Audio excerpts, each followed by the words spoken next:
Mr. Revalo, kanina, nandito ako kanina, umakyat na ako. Pagbalik ko rito, nakatungo ka pa rin.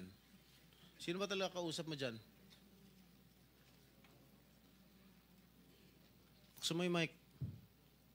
Wala po, Your Honor. Meron ka ba abogado? Yes po, Your Honor. Ikaw ang may-ari ng Wawaw. Opo, Correct? Your Honor. Ano ba yan? Sole proprietorship, partnership, or corporation? Sold po, Your Honor. Sole, ikaw lang. Magkano paid up capital? Magkano capital mo dyan? Nung una po is 9 million po, 2017. 9 million. 2017 po, nag-start po kami. 2017 17 po. up to now. Hindi po. Sole proprietor pa rin hanggang ngayon. Apo. Okay. Paano ka naka-garner with 9 million as your capital? Paano ka nakakuha ng malalaking proyekto sa DPWH? Nag-start lang po kami nung 2019 po na may nagka-project po. 2019? Opo. Sino kausap mo? Wala po, Your Honor. Wala po. Wala kang kausap? Wala po. Okay. Involved ka sa Ghost Project? Your Honor, I invoke my right to self-incrimination, Your Honor. Ano nga? Pakiulit. I invoke my right for self-incrimination, Your Honor. What?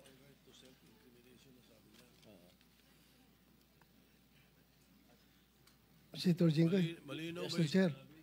Pwede bang... linawin muna natin yung sinabi kasi ang narinig ko, I invoke my right to self-incrimination.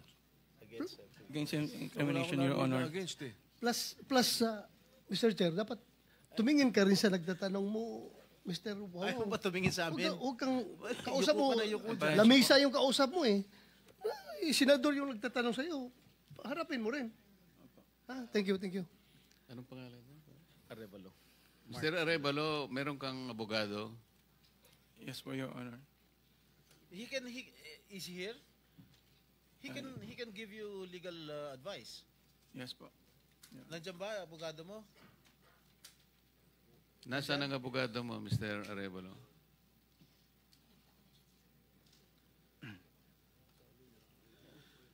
Nasagot ko po, Your Honor.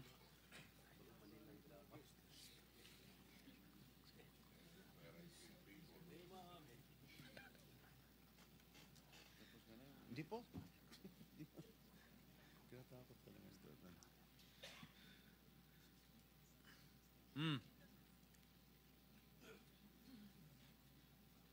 Oh, answer. Teka muna, so may in-advisean ka na ng abogado mo, ha? Mr. Arevalo, Are you involved in any ghost projects? Your Honor, I invoke my right against self-incrimination, Your Honor. Ilang taon ka na? 37 po, Your Honor. 37. Wow, bata ah. Bago ka pumasok sa mga kontrata sa gobyerno, ano trabaho mo dati? May mga, may nasa construction company po ng kamag-anak po. Kamag-anak mo? Gaano kalapit yung kamag-anak mo? Tatay mo ba yan? O pinsan? Tsuhin? Mga kamag-anak lang po, tita po. Kaya nga, sino ang kamag-anak? Maraming kamag-anak. Tita po. Ha? Mga tita po. Tita mo? Po. Nasa construction business? Opo. Tinuruan ka? Naglayasan po muna po. Ha? Layasan po. Ano yung mga proyekto mo? Ano mga nakuha mo proyekto rito sa DPWH? At saan?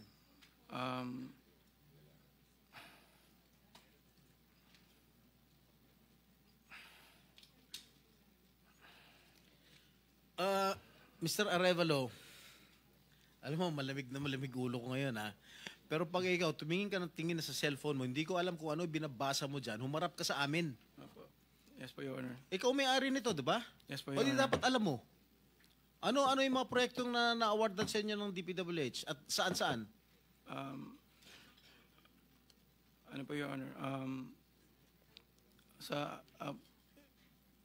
Hindi ko po na alam po yung exact number po. Gusto mo ako magbigay sa'yo? Kung saan-saan yung mga project mo? Gusto mo ako magsabi sa'yo?